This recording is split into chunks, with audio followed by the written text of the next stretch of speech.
Hello, and welcome to another episode of Catch Dog Concepts. This channel, we strive to continue to better our minds and dogs and inform others to the best of our ability when it comes to these dogs. We plan to not cause any controversy and maybe help somebody out in any way we can. So thank you for tuning in. Stay tuned, and we'll be with you in a moment.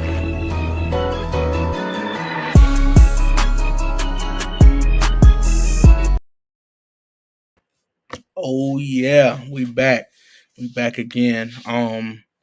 This is another week of Catch Dog Concepts, another interview. Um, this week we got Larry Brodanex of 3TE Academy, Traumaline. He's a dog trainer, American XL bully breeder, working XL bully breeder. Um, this man, just his philosophy on training, just in a lot of different aspects of dogs, is just it's really intriguing to me. So I feel like it would be amazing to have him on and share his experience and his thoughts on different topics. So today we're gonna get into it. What's going on? Hey, what's going on, Javier? Man, glad to have you on Oh, thank you for having me on, man. I appreciate it. already. So we're gonna get straight into it, man. So what what got you into dogs? What was your first experience with dogs? Well, I'm gonna be honest with you. As a kid, I've always been an animal lover. Hmm. Always. As a little kid, I loved animals. I watched National Geographic on TV all day long and Right. stuff like that. And as a kid, I used to want to be a veterinarian, just as I was well. the same way. But I always had a passion for dogs, dogs, cats. I've had freaking hamsters, hedgehogs, ferrets. I done had all types of stuff, man. You know what I'm Yeah. saying? So I was just an animal lover, and dogs was definitely something I loved as well. I wasn't necessarily allowed to have a dog when I was young. I would pick up stray dogs and bring them home, Mm. and my mother cussing me out because I'm taking a whole pack of bologna, feeding it to these stray dogs and stuff like that. But I ended up getting my first official dog. I think I had to be about maybe 11 or 12, somewhere up around 13. My mother ended up getting me a miniature schnauzer. She Okay. got it from a co-worker at work, and that was my baby. Oh, that was my baby. You know what I'm saying? I didn't know much about training and stuff, but I would, do little things with the dog, this, that, and other. I taught her how to attack people and everything. So Oh, wow. yeah, I don't know if you ever heard of a guy named Paul Perfect, Jeremy Seabury. I don't think I have no. Yeah, you might want to look him up. Me and him were he's out in St. Louis. Me and Okay. him, Oh, you said Paul Feck. You said Paul Feck Canine. yeah, Okay. Yeah. yeah, Yep. I've heard of yeah. him. Yeah. Yeah, Yep. me and him were childhood friends like this. We grew up in the same neighborhood. I mean, talking about spending the night at each other's house, getting in trouble, the whole nine. Our mothers getting on our butts together. You know what I'm saying? The whole nine. Yeah. And he'll tell you about a little dog name I had named Six. Yeah, they used to come by the house, ring my doorbell. It was him, his brothers, cousins, a bunch of friends. I would send Six out there, get him. All you'll see is everybody running from the backyard, jumping over the fence, like, oh shit, Six coming. So, I've always just had a passion for dogs. It was just something that I loved. Right. So, I got into dealing with the pit bull um, at a young age. I had one named Nala, and I had one named Cartier. But Cartier was a mixed breed pit with something else. But Okay. Nala was my first one that I had, and my mom ended up making me get rid of her because of my great grandmother. So, but as a grown man, I got my first pit name was Komodo, and he was a black brindle. Uh, I had got him, and I'm gonna be honest with you, man. I just had the mind frame of when I got him, I did not want to be a stereotype. I didn't want people to what's the word, profile me Yeah. as a drug dealer, gangbanger, or dog fighter. You know Right. what I'm saying? Even without the dog, we face those type of things today. Still. Yeah. And then just having that, I was like, man, I don't want to be that. And Right. I used to see people with dogs, and it was a guy that I knew that stayed right across the street from me in my neighborhood. He had a really huge pit bull named Apache. And he used to train him, walking him up and down the street. Now, I was fascinated by, as a young kid or whatever. Yeah. And when I got Komodo, I got into training. I had already been training dogs, but not to the professional level that I am now. Right. But just your normal, Sit. All that. Yeah. yeah, basic stuff like Right. that. And um, I ended up going out to this trainer. Um, Ended up meeting, I guess it was his decoy's father was at a store when I was with Komodo, and he Mm. told me about him, and I ended up going out there and started, training the dog, and every time I would go out there, it was like once a week, every time I came back to train him, my dog would have it down packed because I was just so intrigued and so fascinated about training. Like, we would leave training on Saturdays and something that he taught me. And I would go home and just work the dog. Like, bro, I would work the hell out this dog. You know Yeah. what I'm saying? I mean, literally, I didn't care about, I get off work, I'm going to train my dog. I'm going to train my dog. I'm going to train my dog. Right. And one day, he was talking and he said he needed a decoy. He couldn't find any reliable decoys. And I'm like, I do it. Yeah. I wasn't scared or nothing. I'm okay. He was like, you for real? I'm like, yeah. So he made me put the suit on. He come out with this little short bulldog. The bulldog didn't look like nothing. Just regular bulldog, Yeah. kind of short. Her name was Bendy, and he came out with the dog, and I'm thinking, okay, this ain't gonna be nothing.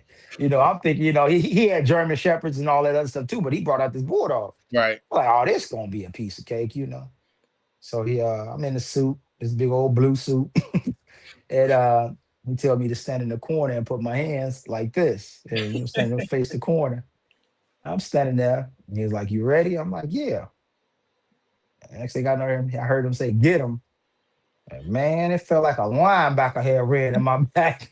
I was like, whoa. I wasn't scared, but I got to fighting the dog and acting Yeah. like she was killing me and this, that, and other. And he outed her. And he was like, "You okay?" I'm like, "Yeah." He was looking at me like I was crazy, like, "You ain't never did this before?" I was like, "No, this is the first time I've ever done it." Yeah. And after that, it was just history. You know what I'm saying? Mm. I just really got into it real deep, real hard. I locked myself in, and it was just taking off from there, Right. literally. So that's how I really got into it. Okay. So when did you get your first XL bully? I got my first XL bully. I want to say I forgot what year it was, but I had pit bulls at first. Yeah. Yeah. Okay, and my pit bulls were a little bit on the bigger side. They Hmm. at the time they weren't, a real pit bull ain't nothing but about 40 to maybe 60 pounds. You know what I'm Right. saying? So, but mine were on the bigger side, probably like maybe 80, maybe 90 pounds or whatever the Okay. case may be, somewhere up in that Yeah. Some more weight. bullies. Yeah. Yeah. So I had those, and I remember I had two named Apollo and Creed. I had Komodo. Komodo passed away from a heat stroke. We were training one day, and he ended up passing away from a heat stroke. Mm. And at that time, man, I used to have that concept, obesity was big. And Yeah. that's not the case. That's not big. It's obesity. You know what I'm saying? And I still to my day blame myself, for him passing because I had him too big, Mm. entirely too big. He ended up passing away. I ended up getting Apollo and Creed. Um, and then, I trained them. I had trained Komodo. I had trained those two. I ended up losing Creed. He ended up hanging himself at a competition. He had just won Right. hardest hitting competition, and he ended up trying to jump out the car when I was over at the spectator and hung himself. And then Damn. I ended up having his brother Apollo, and I still had him, and I ended up selling him to a good friend of mine who wanted him so badly. He just wanted Apollo so bad, and that's when I got trauma. But I can't remember exactly what year it was when I got trauma. Yeah. I really can't remember. It's been so long ago, I can't remember. Right. So I can't give you an So exact date on that. so trauma. So was there certain bloodlines that you sought out when it came to you wanted the XL bullies to work, and you wanted them to be able to be capable Well, of protection. no, I didn't. That's the crazy part And that's about it. interesting. Yeah, I didn't look at any characteristics about these dogs working whatsoever. I was literally watching.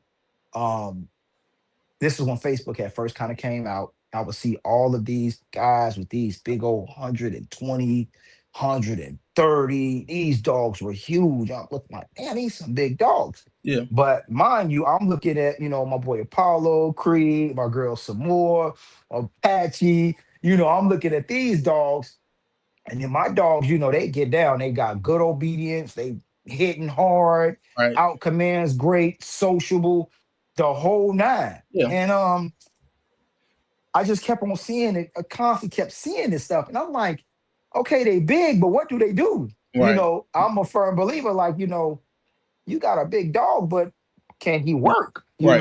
Can he get active? Yeah, can he get Yeah, active? And so it was just really bothering me. So I never knew anything about as far as lines. I remember like Razor's Edge and things to that nature. right. But the Razor's Edge wasn't even the XL. It was just regular bully. It Yeah, wasn't even the XL.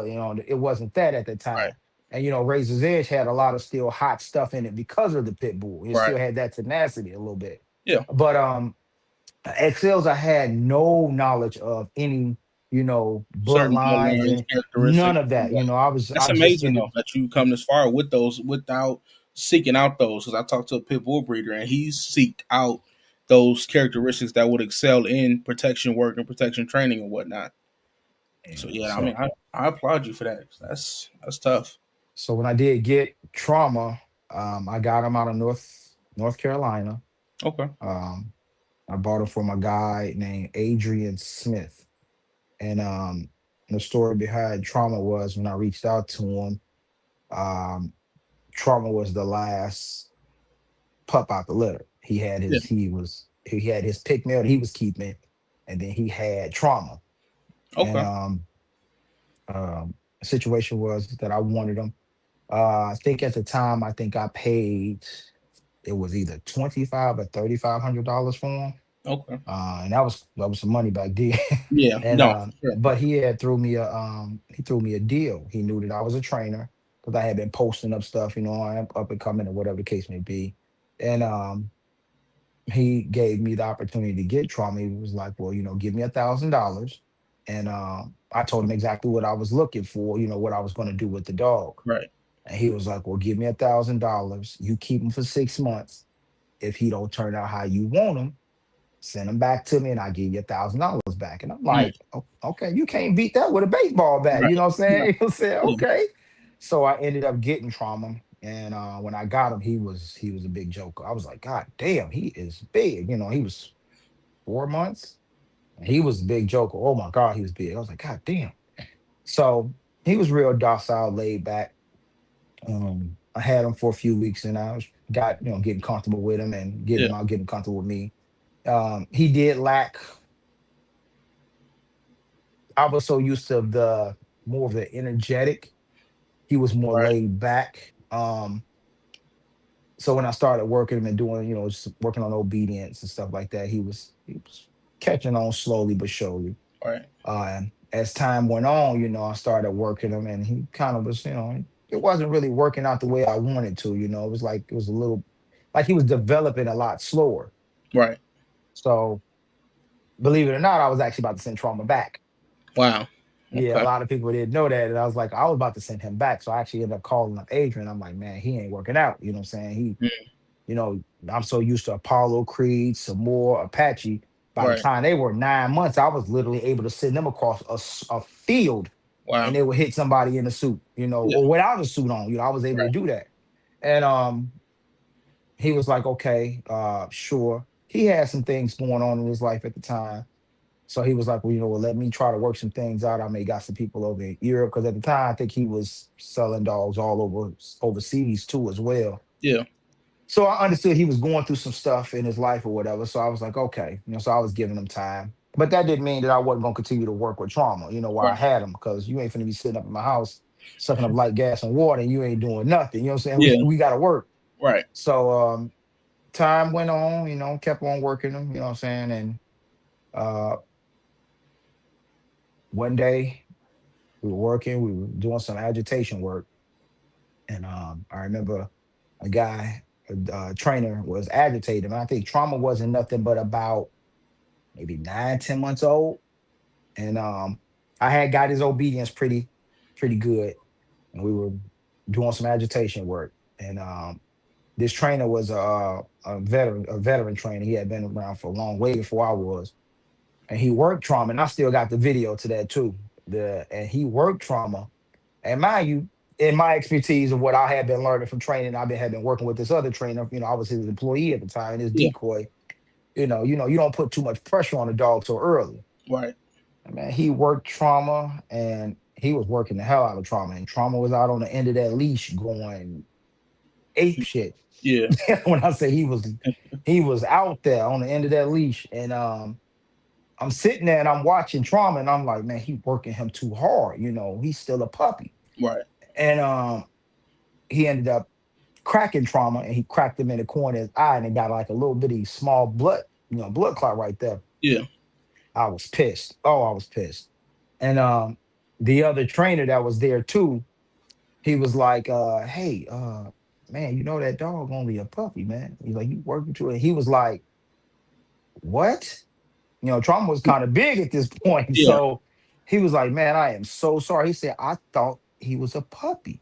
I mean, I thought he was a grown dog Right. because look how big he is. They really hadn't seen no XL. So they like, man, I thought he was a grown dog. Yeah. I'm like, no, he only like 9, 10 months old.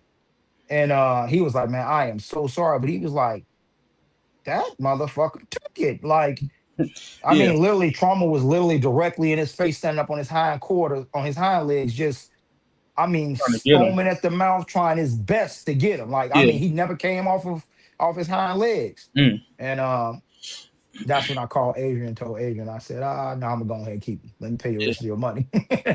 And I went ahead and kept him. And after that, it was history after that, man. Him just we worked and worked and worked and worked and worked and worked and worked and worked and worked. And you, just the stuff I've seen you do with them, from doing like apprehension scenarios to just all of that, man. It's amazing to see you do that with the XL American Bully. I'm gonna end up showing some videos, but what are some things from when you first started out that you wish you knew in the beginning that you know now, as far as training? And, I wish I had never been taking bites from my own goddamn dogs like a dummy. I would put the suit on, agitate my dog, put the sleeve on, agitate my dog, yeah. take bites in it. And one day I just had an epiphany in my head. I'm like, I was just so into training, Hmm. I wasn't thinking. Right. And, when I really buckled down on my thinking, I'm like, I need to stop doing this with them. You know what I'm Right. saying? Because of the fact that if I make them feel as though that they're capable of beating me, if they decide they want to try me, they will. I'm Right. letting them bite me now. Yeah. Even though I got equipment on and It's still sleeves the on, concept. it's still, if they, it's still a possibility they could try. Right. So I stopped doing that. You know what I'm saying? I stopped doing that. That was one of my biggest things that if I could have back then, I wouldn't have never did that. Right. Never. I would have never did that. Okay. Yeah, I see some people to this day still doing that. That's because Just they got sport dogs. mhm. They're not doing it with real dogs that they're teaching personal protection to. Right. Now, don't get me wrong, you can do those things, but I was literally in agitating the shit out of my dogs. Yeah. Literally, I literally Yeah. was agitating them like I was a decoy that was agitating them for real. You didn't Versus have you to was acting like you didn't have to go home with this dog. right, Yeah. so but I did still work with the sleeve and things to that nature, but not in the Yes. suit, just the sleeve, bite pillows and stuff. And that was just for bite development, grip work, stuff like that. But it was a game. It wasn't a defensive situation. I didn't Yeah. want my dogs to think that they had to be defensive Right. against me. Yeah. You know what I'm saying? So um once I understood that and I had see, the light bulb went off my head like dummy, you know, um I just did, like putting the sleeve on, playing with them. They'll hit it. I play tug of war with him, let him, Right. grab it, get a good grip, Yeah. and let him have it or whatever. And, good boy, good girl, but it was never anything where they had to be defensive against me. So Right. because I never wanted them to feel that they had to do that or they would try to test me. So Right. That's just being safe, I think. very Um, how does your exhal's temperament fit the need of a protection dog? well. See, I think the difference between me is that I tell people all the time, I'm a trainer first, I'm a breeder second. I Okay. breed for what I want. Right. Now, by me having a trainer's mentality, I want the whole kit and caboodle. I want everything. I Right. want, when it comes to my XLs, I want the size, I want the temperament, I want the health, and I want the workability. Now, Right. mind you, we're talking about a breed that was produced for no purpose other than be a luxury dog.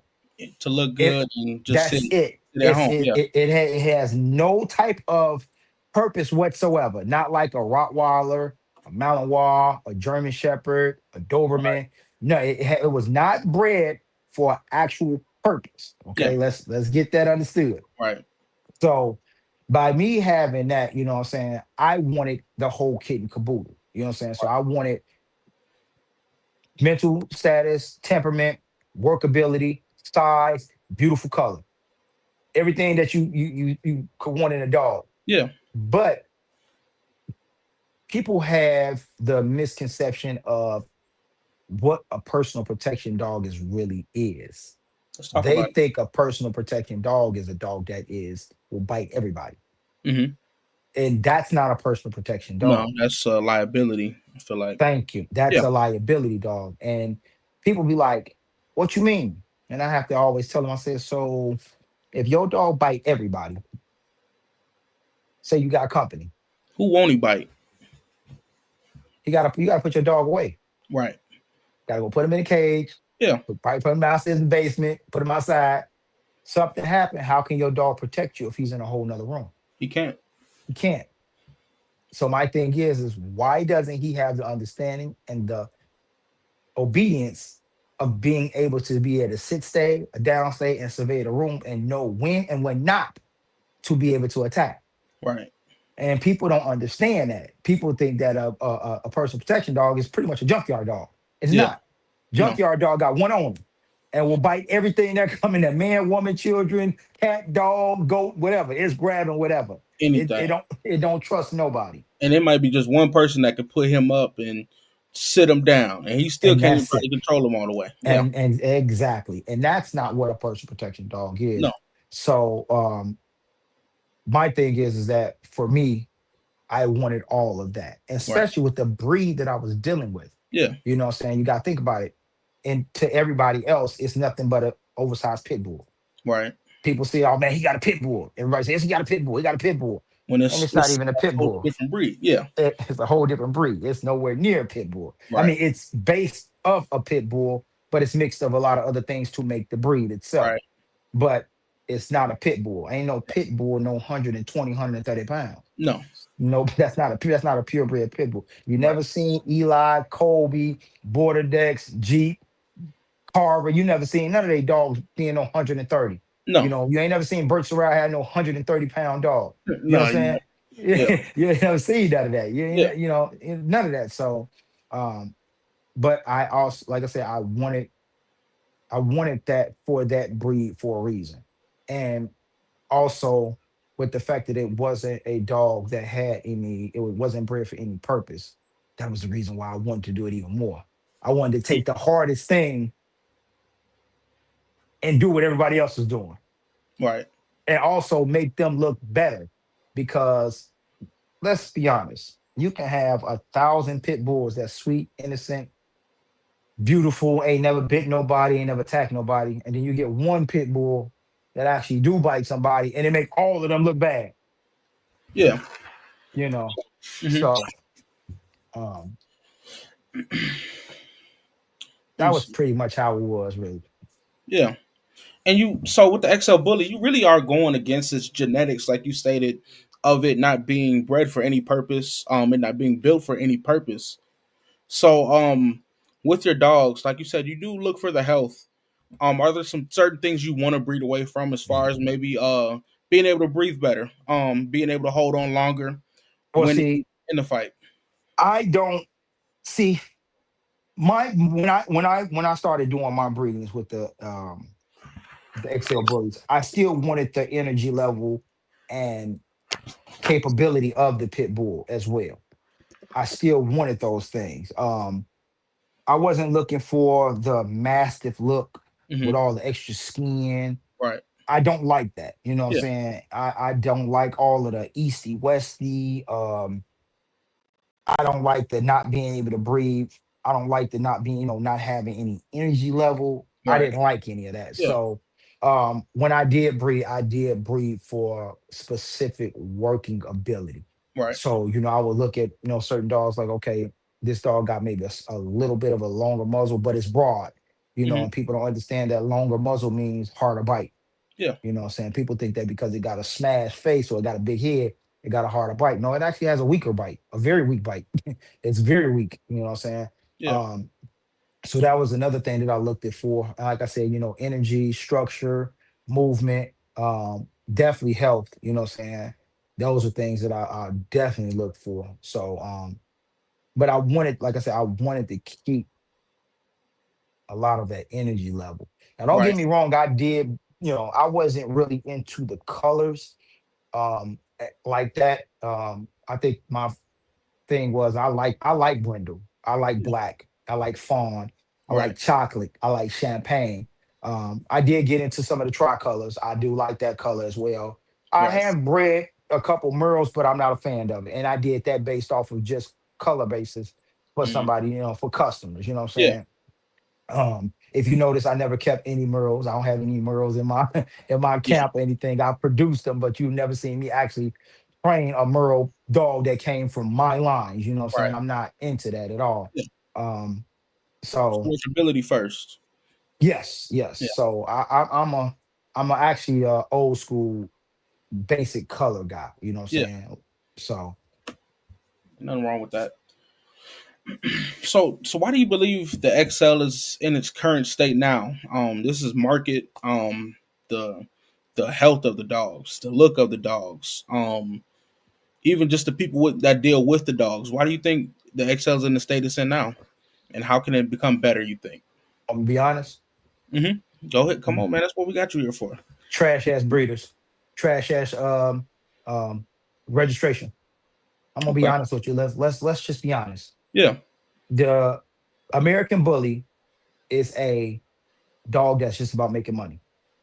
Yeah. It's a designer dog. Nobody has, and I'm not gonna let me take that back. Let me not say nobody, Right. but there is very select population of Hmm. people that are actually doing something with their American Bullies on a Yeah. work basis. Right. Everybody else is just a breeding. And to be honest with you, it goes to what I just posted yesterday about me. I'm getting out of the XL bullies. I'm not doing any more breedings of XL American bullies. My Okay. last breeding will be with my girl Maggie, which is a two times trauma and a one time knockout female that I have. And Yeah. I'm going to breed her to a dog named Watts, which is a red line, Camelot, red line, bloodline. He's a red and got Chevy and stuff in him. So Yeah. I'm going to breed that, and that's going to be my last breed. And I'm keeping stuff from that, and I'm going to continue to train that, but I'm going over into the Doberman Rotties and Prussia. Okay. All right.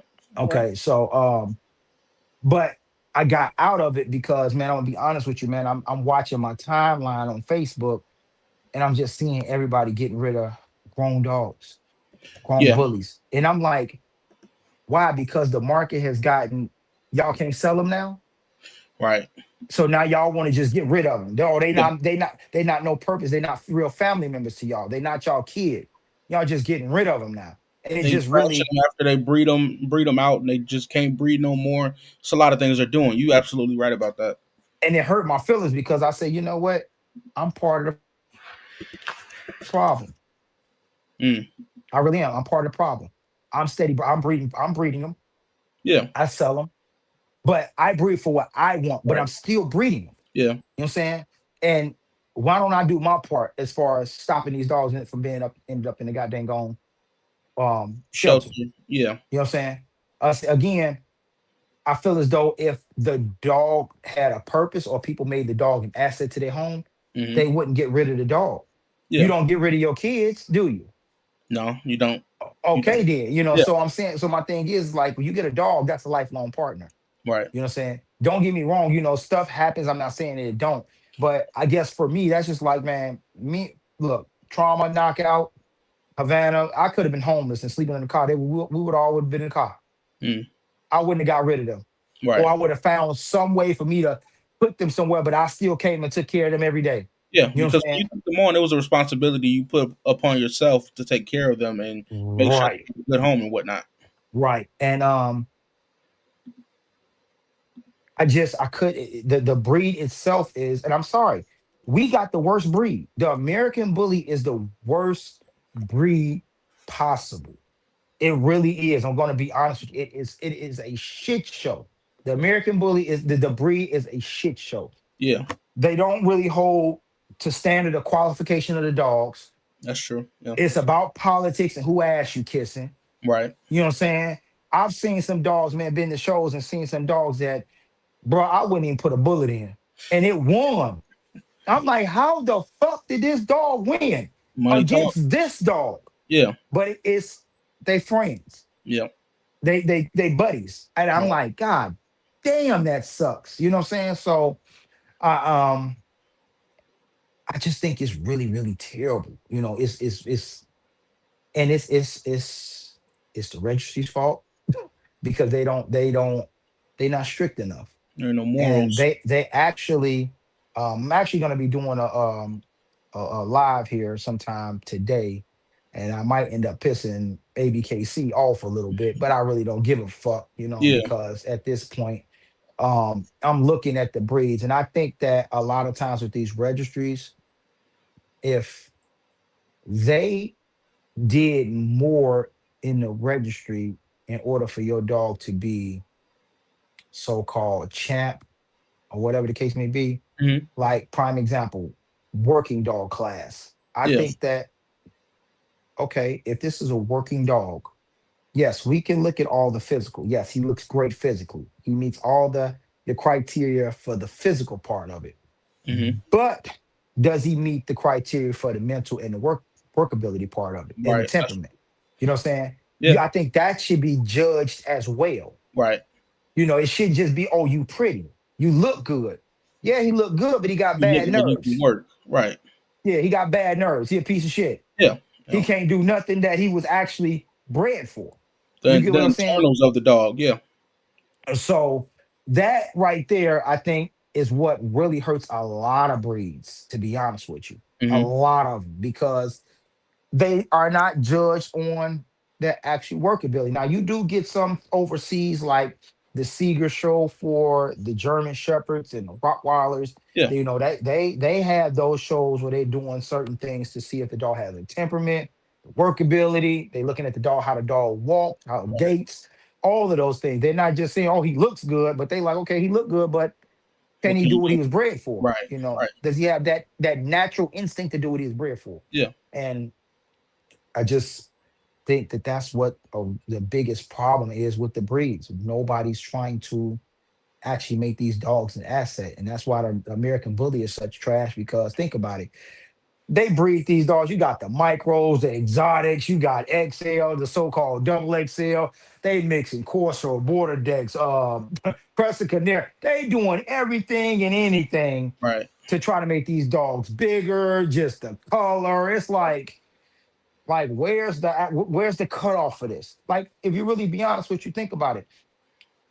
Let's think about one breed that ain't never changed. Gonna name one of them, the Rottweiler. The Yeah. color ain't never changed. It's been black and tan the whole time. Yeah. Yeah. Black Russian Terrier. It ain't Right. no other color for no Black Russian Terrier. That's not even a dog a lot of people should own.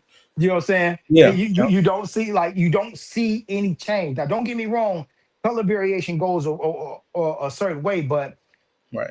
not when you start changing the actual structure of the dog. Yeah. Even though you see all type of different Rottweilers, you know what I'm saying? As Hmm. far as look wise, you got the smash face one, you got the ones that's with a little bit of longer muzzle, but the color hasn't changed. Yeah. When have you seen a blue Doberman? I mean, a blue Rottweiler? You haven't. I haven't. No. When have you seen a tan Rottweiler? You haven't.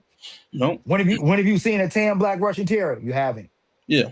That's just like I've in the seen, Doberman game. They done got to the point where they trying to do blues and blondes and but I've the seen Doberman Merle. was either wow. I've seen Merle fucking I'm seeing Merle Corsos. I'm seeing Merle Presa Canarios. And they I'm call them seeing designer Merle. mastiffs. I'm like, what in the fudge is y'all doing? Yeah. You know, but like the Doberman has trying to change the color of the Doberman has not been successful at all. It was Right. either black, red, and that was it.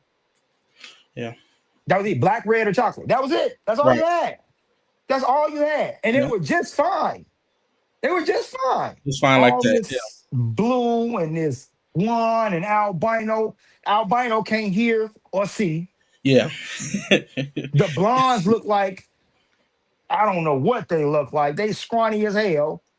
No structure to them. They don't look great. The blues, all of them got freaking health issues, and people don't realize that blue is a recessive gene and a deficiency. You Yeah. guys are capitalizing on a recessive gene. That's Right. why they coat look like that. Yeah.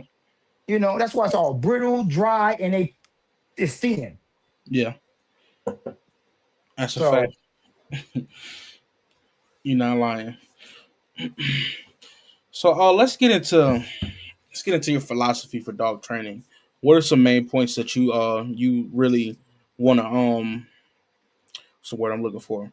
What are some main points in dog training that you really want to put emphasis on? This is in protection, obedience, um, all of that. when it comes down to obedience, there should be no excuse for obedience. I'm put it like that. Um, as a trainer, don't get me wrong, dogs can be bred poorly, very poorly. Okay. They can be bred for smarts and they can be bred to be dumb. Yeah. So I think that that is an important thing when people breeding, to make sure you're breeding for the right purpose. Um, when it comes down to um, training as far as personal protection work and things of that nature, you have to understand what you're actually doing. You know what I'm saying? Like I said, my philosophy on personal protection is that a lot of people will think that a personal protection dog is a crazy dog, that's Hmm. gonna bite everybody. I don't think that. Um, there's several dogs, and also thinking that a sport dog is a personal protection dog. It's not. It's not a personal protection dog. Sport dogs are not protect. Not to say that they can't become one, but they're sport dogs. They're Right. doing it as a routine. They're not doing that as a way of being protective. Yeah. It's about being a sport. It's a routine. It's a game for them. Um, so you have different columns for that, and a lot of people will try to put those all together or lack the understanding of what it actually is. Right. They lack what the knowledge of it. And when I explain it to a lot of people, that's when they be like, "Oh, that makes a lot of sense." Like, wow. You know, um, I think that when it comes down to building personal protection, dogs, people are afraid to be honest about what goes into that. They don't think about real life. I am a real life trainer. Hmm. I think about every scenario I can That when will it comes happen to in real life. exactly. Right. I put these dogs through scenario after scenario after scenario after scenario for a reason. I try to make them have to think. I'm ex-military in the Air Force. You got to think about when you're in the military, they train you for a lot of things, right? Right. They're preparing you for a war that is not scripted if it happens. Yeah. You get what I'm saying? Yep. So they put you through all these scenarios for a reason. Now, when you get out here into a real war, you're going to have to improvise. Right. So when it comes down to doing personal protection work and doing training, once you get to a certain level, you have to improvise. You have to see if what you actually have been training this dog will stand up to this type of scenario. Right. And if it does it, now it opens your eyes on what you need to do to go back to the drawing board to get that dog prepared for that. Right. You get what I'm saying? Now, when it Hmm. comes down to sport dogs, there is no um there's a test, but it's a scripted test. Yeah. The test is going to be the same way all the time. Right. There is no improvising in that. Right. You're going to literally run, grab the dumbbell, come back. You're going to run, do a stop, bark a hole. You're going to run through some blinds and look to see if you find it. You're going to sit there and bark a hole. That's the script. When it Right. comes down to personal protection, you're talking about carjacking, armed robbery. You sitting here with somebody that's supposed to be your friend, and all of a sudden you guys get into a fight. You walking down the street, somebody decide they want to rob you. You walking down the street, and there's two people, and they try to, one try to deter the dog while the other one rob you. You got to think about all these things.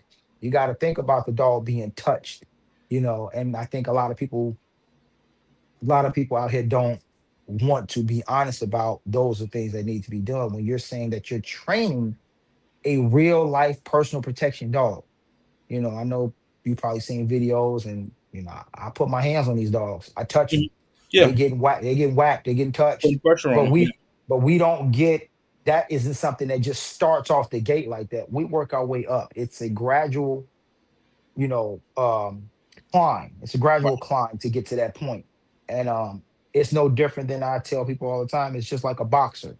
You can go to the gym all day long, hit the heavy bag, speed bag, jump rope, shadow box, all this. You ain't no boxer till you get in that ring and somebody trying to knock your head off the same way you trying to knock theirs off. Right. If you ain't never got in the ring and did no fighting, you're not a boxer. Right. You're just training. Yeah. That's what you're doing. That's a fact. That's a fact. and you can't call yourself a personal protection dog if you ain't getting touched. Because in real life, nobody's about to stand there and just take a bite from your dog. Survival of life kicks in, fear kicks in, adrenaline kicks in. They're trying to escape, if anything. You know what I'm Right. saying? And some people aren't afraid of dogs. So some people will challenge a dog and be like, "Oh, let's go." Yeah. I'm the type of person that I respect the dog, but if I got to get out on the dog, I'm gonna get out on his ass. Period. Right. I'm gonna get out because I gotta live. I gotta go home. Right. You know what I'm saying? That's a fact. So, um, I think that those are the things that separate me from a lot of other people. I'm not afraid to be that person. Right. I'm not afraid to be that trainer. I'm not afraid to tell you you got a piece of shit dog. I'm not afraid to tell you that this dog can't do it. You can't tell me your dog bite. I got a couple screws loose. Show me. You Yeah. know, you Yeah. say your dog bite. What a suit that show me. Right. And don't tell me it's a finished dog, because if it's a finished dog, I'm finna see if he really finished. Then I'm about to put that pressure on him. I'm finna put that pressure on. I'm finna do everything under the sun to see if he gonna get out. Right. See if he gonna be able to handle this pressure. Yeah. If he folds, he folds. If he don't, he don't. That's the right way to do it, though. I feel like you got to prepare a dog for what's going to happen in the real world. I watched one of the interviews. You stated, if we in the house, somebody break in, your dog is going to get hit with the TV, the table, the what Couch. everything, the PlayStation. He about to get hit with everything in there. So me, I don't know. Let's say with the whip, I hit him a couple times. That's just not even half of what he'll experience in a real fight. Exactly. And you turn it up, as time going. I mean, it's videos where you see me really fighting this dog. Yeah, Like I'm really getting on him.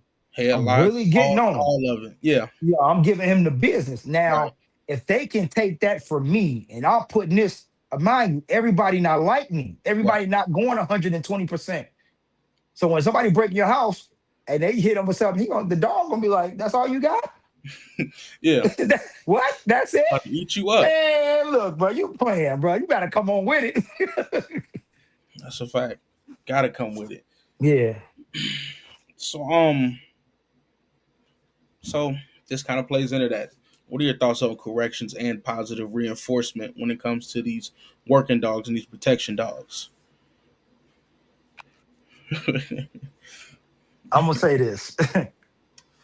I've watched a lot of trainers, and everybody got their own way of doing things. Hmm. But I'll say this. If you telling me that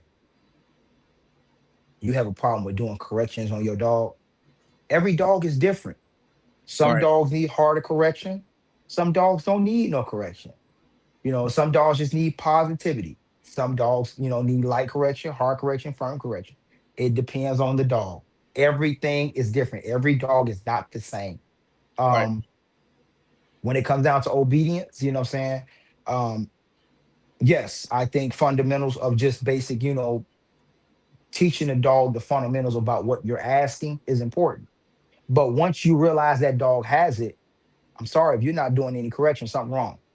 And I tell people this all the time. I say, if you can teach your dog how to sit down, stay when you got a treat in your hand, he does it accurately and fast and with enthusiasm every time. Right. But when you don't have that treat in your hand, the dog like, what I'm saying, you got to bribe the dog.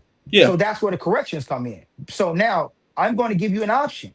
You're going to get this command, execute it, get a good boy or a good girl, and maybe get a treat. Yeah. Maybe. Right. Or the next one is I'm going to tell you to do the command. You're not going to do it.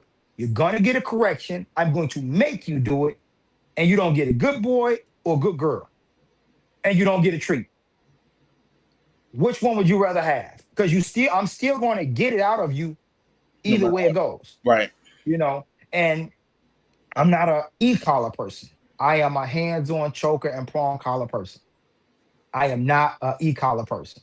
I've watched people with e-collars and they do their thing with e-collar, this, that, other.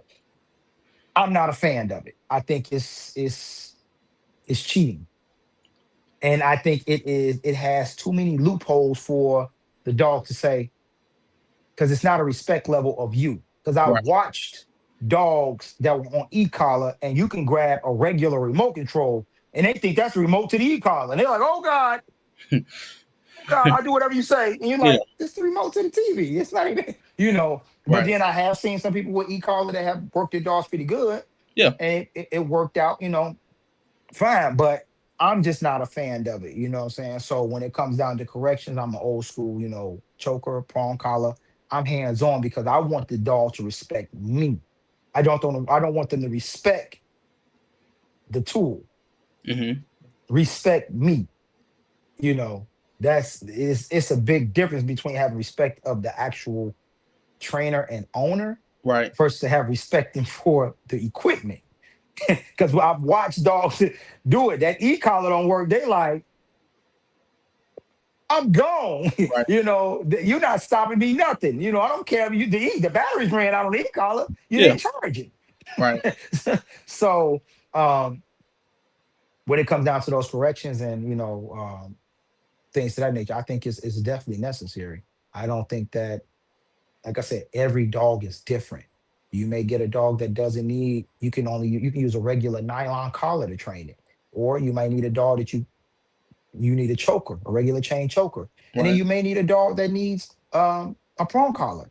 You Mm-hmm. get what I'm saying? Yeah. And I know that some people are like, well, I'm not strong enough for the prong collar, so they will go to the e-collar. I mean, whatever is your preference, that's just it. But I just feel as though when it comes down to e-collar, it lacks it lacks hands-on. It lacks the actual substance of the authority of you and the respect of you. They respect that equipment. They don't respect you. They respect that equipment. Right. You know what I'm saying? They was like, man, he got that remote in his hand. If he hit that button, it's a wrap. Yeah. You know. Yeah, say if you So, forget the remote, say if you forget the collar and the remote, and y'all out. I mean, are you gonna have the same control on that dog as you would if you did have the e-collar and whatnot? well, I've seen people, they have good control, even though Oh yeah. they've done. Yeah. But I'm gonna be honest with you. I think that it just depends on the trainer and the use of the e-collar as well. Because Right. some people they can overkill with that e-collar and really do some serious mental damage to the dog when Right. they doing an e-collar. That's a fact. Let me see. So we kind of went over what a personal protection dog is, and so what are some things you expect from that dog when it's working where it should be with the handler, just things like that. Well, it depends on the age and where you are in the dog's training. So let's say we have a finished dog and we trained it up. Say you've built it up from a puppy and you trained it and sold it as a finished working protection dog. What do you expect from this dog and what do you want to see from this dog when he's in this line of work? Well, I'm gonna be honest with you. I don't believe there is a such thing as a finished dog. Mm, okay. I Okay. don't feel that is because, like I said, everything evolves. Different scenarios come up, different things come up. Now, Hmm. don't get me wrong. You can have a dog that learns to adapt well Right. in scenarios. Now, that's a great thing, but there is always something that can spook a dog or change, make the dog hesitant or whatever the case may be, because it may not have ever seen it. The Right. world is huge. It's something we didn't think about when we were working this dog. You know what I'm saying? Yeah. It could be the smallest thing. It could be the biggest thing. Right. You know, so but if I'm looking for a dog that is well balanced and being personal protection, I look for the dog being good nerves, Hmm. very alert, Yeah. very sound, um, very determined, and fight when it actually is deployed. If it has to be deployed in a situation, Yeah. I look for serious hard fight. When I say hard fight, I like for my dogs to be. I want my dog to have orgasm in the fight. Yeah. I want my dog to feel like, I'm sorry. I think the best description is, I want it to be like a game bred pit bull Mm. that enjoys the fight. Right. I want that, but Yeah. I want my dog to be as level headed and understanding and mentally stable to be able to execute that, because once it's over with, it needs to be over with. I didn't say forgive, but when I say it's over with, it's over with. Because Right. the situation, you can get, a dog can get lost in its fight. It can get lost in its drive. And that can get the dog hurt. And it can get you hurt. You Right. get what I'm saying? I've been doing martial arts all my life. And I remember my first tournament I was in, I got my ass kicked. And I got my butt kicked because I couldn't think while I was fighting. I let my rage get the best of me. And that's what got me beat up.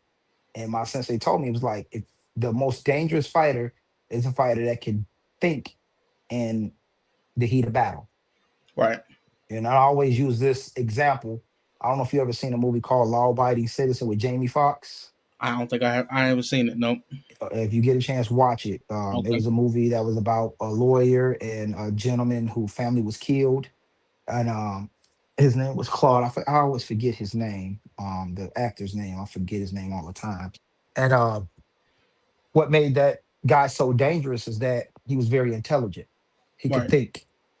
I mean, when I say he could think, he could think. He was a thinker, and when I say he was offing people like it wasn't nothing, I'm talking about this man was smart. So I want my dogs, and I feel as though a personal protection dog can Hmm. think in the fight. It can think in a certain situation.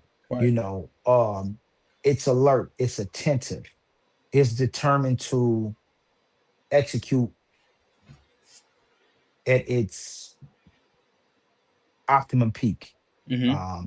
I've seen prime example, trauma, knockout. It's a young lady I know named Francesca Miller. She has some German Shepherds. I had the pleasure of actually watching a lot of her dogs work.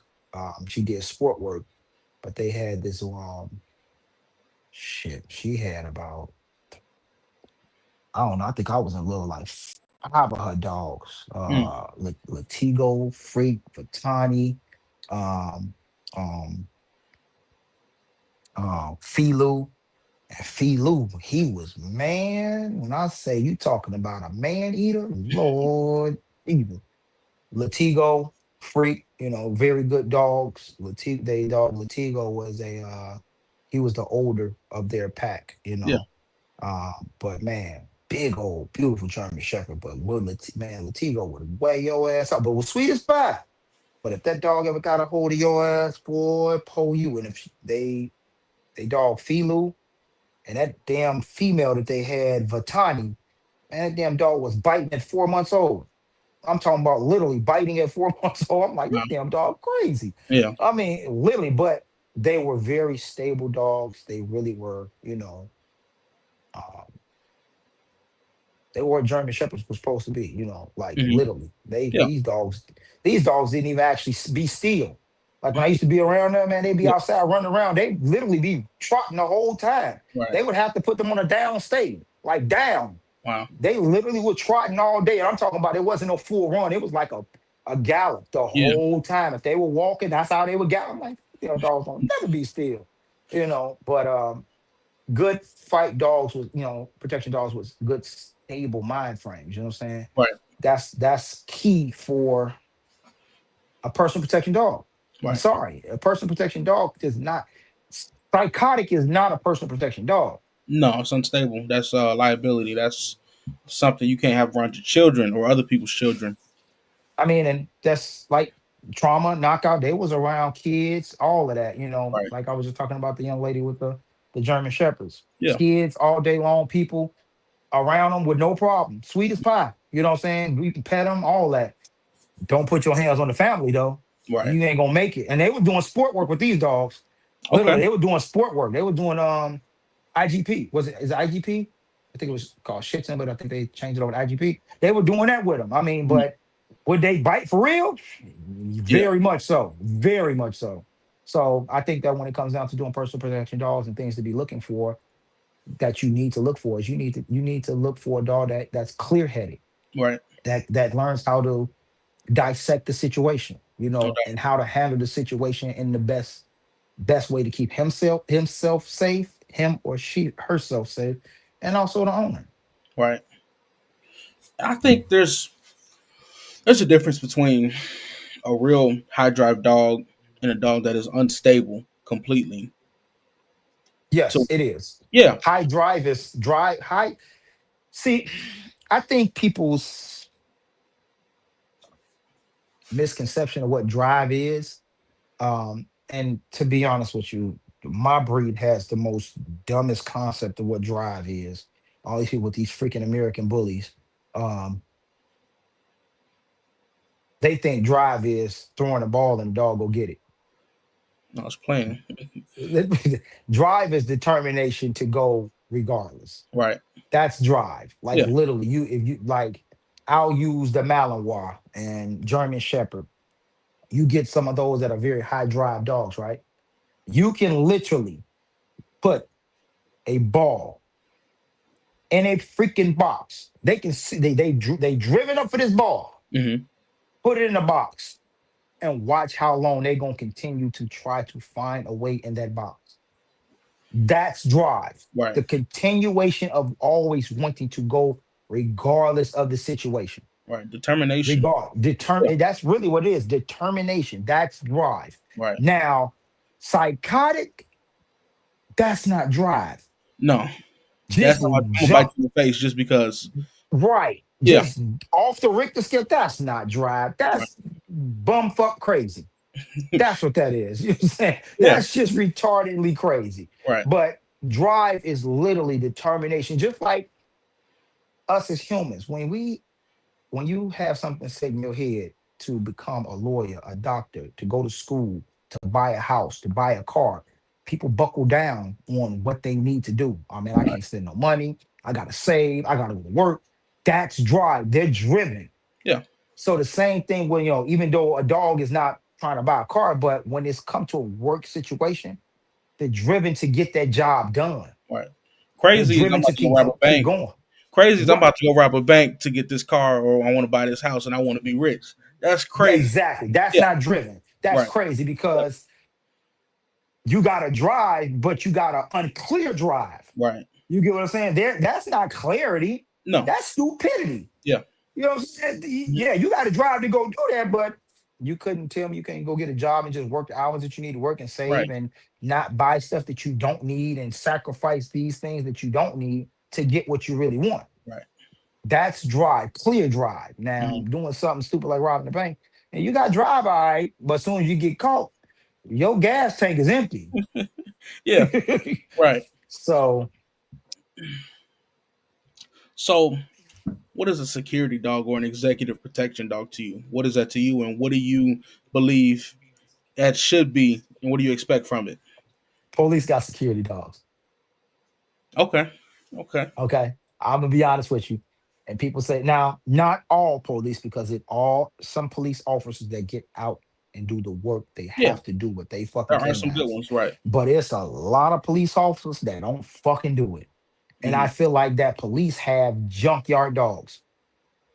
That's what they have. They have junkyard dogs that the government pays for that. No, I'm sorry, let me take that back. Government don't pay for shit. Taxpayers pay for it. You know Yeah, what I'm saying? That taxpayers pay for it. right. They got junkyard dogs on a fucking leash and they call them cop dogs. And they're unstable, unreliable, and they cause a lot of lawsuits.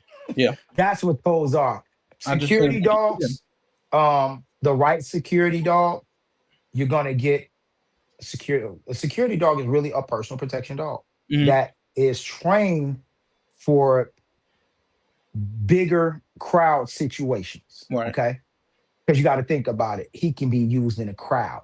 When Hmm. you're coming down with personal protection, you're really not doing a lot of crowd work, Right. because when are you going to be doing some crowd work for, for with a dog, that type of dog, your own No, you're not. personal dog. Yeah. But security dogs, to me, the right security dogs are personal protection dogs. Now, mind you, I don't think that a security dog should be as social. Okay. I get I that. don't Yeah. think that, because of the fact that the type of environment that he's in, he has to be on 24/7 alert, period. There is Hmm. no every in his eyes, everybody is a foe. Right. Everybody is a suspect. Yeah. But by him being with his handler, he knows that unless my owner gives me the okay to do that, to go deploy for that, that's the Right. only time I need to show that. You know what I'm Right. saying? So when it comes down to those security dogs, I do think that there is a thin line in there between being personal and security. They pretty Right. much on the same level. It's Mhm. just when you come down with the security, you have to think Yeah. about crowd control. You have to think about what's going on. A lot of things with that. So Right. things that you wouldn't think about as a regular civilian, with a dog that's being trained to protect at home, protect me as a person, protect my car, Right. watch my back if I'm at the bank or something like that. You know what I'm Yeah. saying? If I call for help, he know how to jump out the window and come aid me, or whatever the case may be. Right. You know what I'm saying? Like, prime example, we wouldn't train a personal protection dog to do drug sniffing. For No. what? I'm not looking for drugs. Right. I'm a very regular civilian. Now you would teach a personal protection dog how to search a house for a suspect. Right. If you felt if somebody was in your home, and you say you Hmm. come home and your door is cracked or open, and you got your dog with you, Right. hey, go in the house and search for me. Yeah. You know what I'm saying? Or teach the dog how to go in the house with you and search. Right. You get what I'm saying? Hmm. So No. those are things that I do with my dogs, that I try to do, because I'm like, hey, if something ever happened, I want to be able to be prepared for that too. Right. That's a fact. Um. So me and you, we talk on the phone a little bit. Yes, Recently sir. as we've met. Um. So we kind of talk about police dogs and the out, the things that come with that, the lawsuits that come with that, the time that they don't may not spend when it comes to um putting the out first, the obedience first when it comes to the police dogs. Why is that? What are some things that you've experienced? Because I know you do train a police dog sometimes. So give me some differences on your approach and maybe theirs and why they do what they do. Well, their approach don't make no sense. I'm Sure. sorry. Yeah. So first of all, let's be honest, y'all. And this is just a 100% grade A butt truth. All Hmm. right, butt naked truth. The dogs the police have, there are dogs. The citizens' dogs, the taxpayers' dogs. Right. There are dogs. We pay for those dogs, right? We Hmm. pay for their training. We pay for everything. That stuff comes from civilian taxpayers' money. That don't come from the government. That comes from us. How do you think the government get their money? From us. Now, Facts. Yeah. I think it's a disgrace that you take taxpayers' money, buy these dogs, Hmm. and do a half-ass training on the dogs, and then put them on the taxpayers. Hmm. Yeah, Okay, that is a so messed up think concept when you put it think that way. about it. Yeah, Think about it. And with that being said, you're using taxpayers' money. You guys have the resources to do things the correct way, right. but you're so anxious to get these dogs out on the street, you don't give a care. Yeah, I think it's their due diligence and it's their responsibility to train those dogs to the peak performance that they should. It's the people deserve it. right. Okay, I've watched countless police dogs bite civilians they wasn't even supposed to be biting. I've watched countless police officers have to choke the dog off. Yeah, Now you're damaging the dog. yeah. To Okay, so get you're damaging something that you didn't even pay for. right. You know what I'm saying? You know what I'm saying? You're really messing it up at that Yeah, when you could have just took the hours to just train the dog. right, Listen to your trainers and reputable trainers and trainers that really want to get these dogs completed. Do it the correct way. right. Like we've talked before, like I remember it was a video, I'll name two instances, three, I'm sorry, three. One old lady was outside one day, police were walking, she was taking a trash out. This lady had to be about 70 something years old. Yeah, They damn dog bit her and wouldn't let her go. She's at her dumpster throwing out trash. right. The dog attacks her and they can't get him off. And then they go, calm down. How was she supposed to calm down with this dog biting her? Then there was another incident. I remember I seen some gentleman. He probably did do something wrong. Black guy. He was in handcuffs on Yeah, the ground. They sent the dog a man. He's in handcuffs. in handcuffs. You can't do nothing. He couldn't even get the dog off. He's steady trying to stop fighting my dog. Bruh, why you can't get it out on a dog? You talking about some stop fighting your dog. Let a dog bite on you and see if you gonna be able to stop moving in that pain. Right. You don't stop And moving when your then mama used to whoop you. So I he don't, exactly. He's sitting right. there choking the dog off. I mean, he literally ran on his freaking chain trying to choke this dog off. This Yeah. dog is not letting go. He was like, look, you're gonna have to kill me in the process to get me off of him. Now, guess what happens? Now they got a lawsuit because Right. even though that this person may have broken the law for whatever reason, Right. at this point now, your dog has mauled them. Y'all use more excessive force now. Mm-hmm. He was apprehended. There was no reason for you to even deploy the dog. Right. The dog And should be they do put it up. sometimes just to get their rocks off. What was the purpose? I've watched them deploy a dog and the dog go after the freaking police officer. I'm like, what? And I've seen them where they try to deploy the dog and the dog like, like don't do nothing. Like, but yet you using taxpayers' money for this. Right. And you could tell that the training ain't been done. So where the money go? Right. It's not going about it. They're not going about it the right way, but they're taking the money. Exactly. Right. So I do think that police officers and the training needs to be now again, that's not all. Not Not all of saying them. all, No. because I've seen some trainers that I'm talking about got some hellified shepherds and Right. mountain walls that listen, that get Yeah. down. I mean, they really working, clear-minded, working it. But I watched the actual police officer work this dog. It was a guy that used to stay around my house. He was I want to say I think he was Hispanic. I'm not sure. He may have been white, may have been Hispanic, couldn't tell. But he had a Malinois pup. I mean, I watched this man. And mind you, this pup was for the canine unit. Man, I watched this man walk this dog every day, train him every day. I'm talking about every freaking day, every day. And I'm sitting still watching this puppy just constantly grow. Mm-hmm. I don't know if the dog where the dog is now. I haven't seen him in a long time, but Yeah. ended up moving. But I can guarantee you that that dog turned out pretty goddamn good Yeah. because he was putting the time in. It was actually his dog as a personal, Right. his personal dog. So, but that out command is necessary. I don't give a damn. That choking off crap is stupid to me. Yeah. I And agree. then y'all wonder why y'all. And guess what? They don't really care about them having it out because guess what? It don't come out of their pocket. It come out of the Right. taxpayers' pocket. Every time the police get sued, who end up paying it? The Tax. taxpayers. Yep. They don't come out of their check. Yeah. It don't come out of their funding. Right. It come out of the taxpayers' money. Yeah. I seen a video today. Shout out to Rain. He sent it to me on Instagram. It was a reel. So it was a guy with mental issues, and his wife called and was like, "Yeah, we need a ambulance. There's something wrong with my husband. We need to take him to the hospital and whatnot and get him checked out." The police came. She blatantly said, "We don't need the police. We need the ambulance." The police come. They have a canine with them. Guys holding the canine by the collar. Malinois just going crazy, barking everything. And he just somehow ends up on the man, just mauling him, shaking his arm up. He's saying, "Please, please get the dog off me." And once again, trying to choke the dog off. He's not letting go. And then, like you said, these are taxpayers. These are people.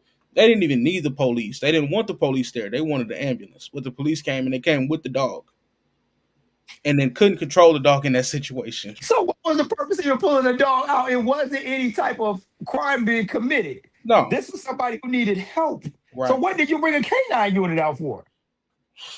They some people in the comments was like, they be testing these dogs on people. Y'all know that, right?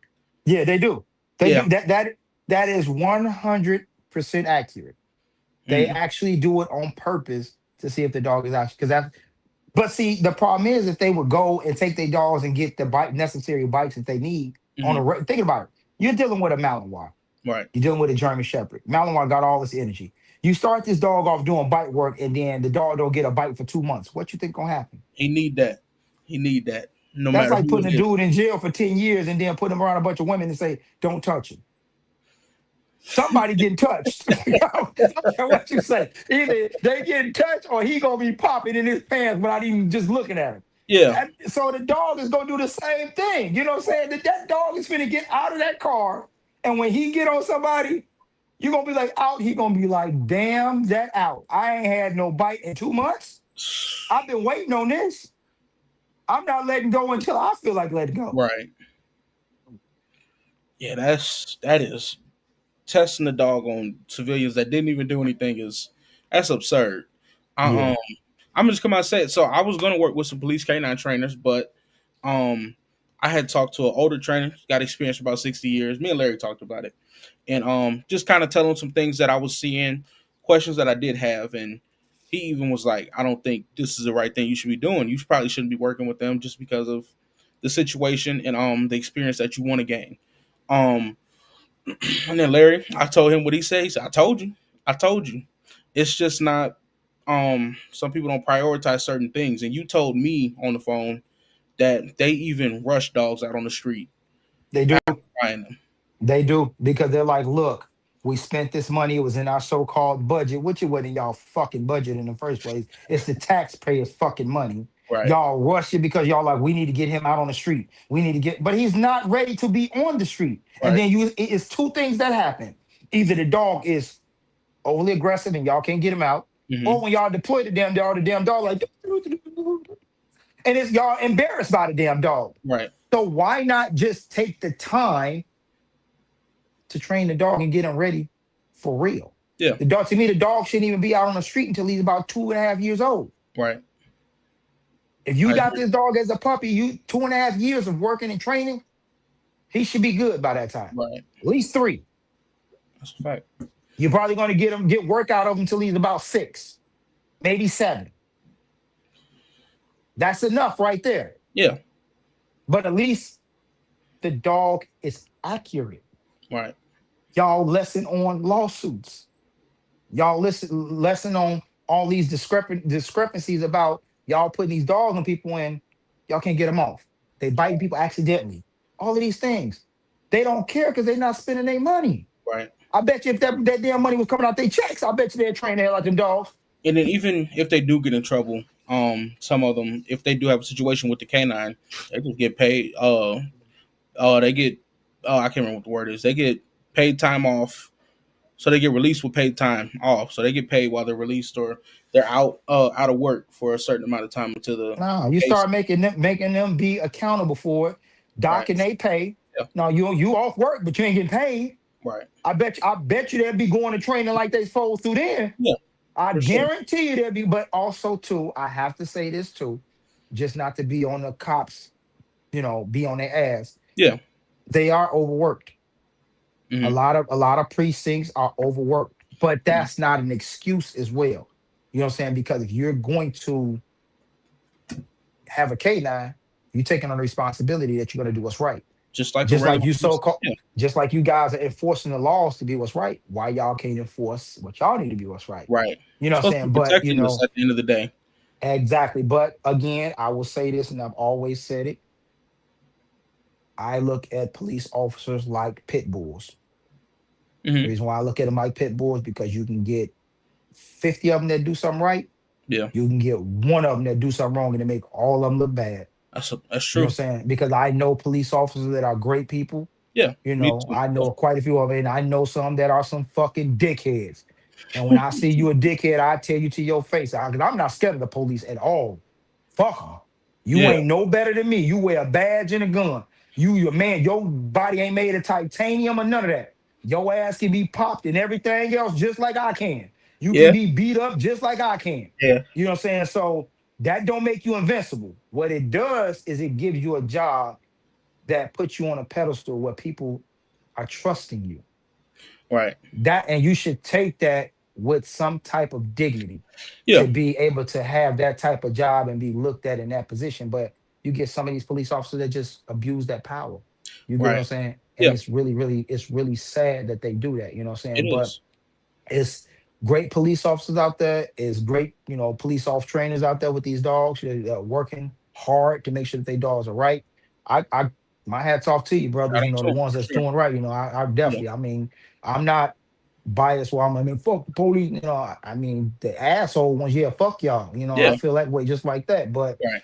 the good ones. Hey, y'all doing y'all job, you know what I'm Right. saying? But they are overworked, and I'll say this: teachers, nurses, and police officers do not get paid enough goddamn money for Hmm. what they have to do. They don't. Those are three professions that should be making damn near six motherfucking figures. I'm sorry. They I should agree. be somewhere around there. I'm sorry. The What detriment they to have to society. do, they life on the line. Yeah. You got teachers out here who got to be counselors, mama, daddy, grandmama, auntie, babysitter. The police out here, they getting shot at, and they can be a good police officer. Yeah. Just That's because true. this dirtbag police officer over here, now you done put this image in this person here that all of Right. y'all like this. They got to be nervous when they walk up on somebody Hmm. because they like, think about it. You know what I'm It's a fact. saying? Hmm. That's just like when the what's George Floyd thing going on. Man, cops was running around here nervous than a motherfucker. Yeah. They It was was. Yeah. nervous. They was real nervous. They walking up on the cars like, man, look, you good? Man, look, I'm not old that, bro. You had a pocket, your light was out. I'm Yeah. trying to help you out. You're gonna give you a ticket. I ain't gonna take a jet. But again, why? Because we had bad cops do something wrong Right. and put an image out there. You get Yeah. what I'm saying? So now Hmm. that's what it is. But that's just what it is in the world we in Right. now. Let me put a disclaimer out. So when Larry was saying cops can get popped, they can get beat up just like us. It's not. That does not mean go out here and fight these police. No, don't. That's it. No. I'm just saying that they're human beings like us. Right. They do not make you superior to being a human being. And Yeah. I think that people should stop taking a title of what you do and make you think that you are superior to anybody. Right.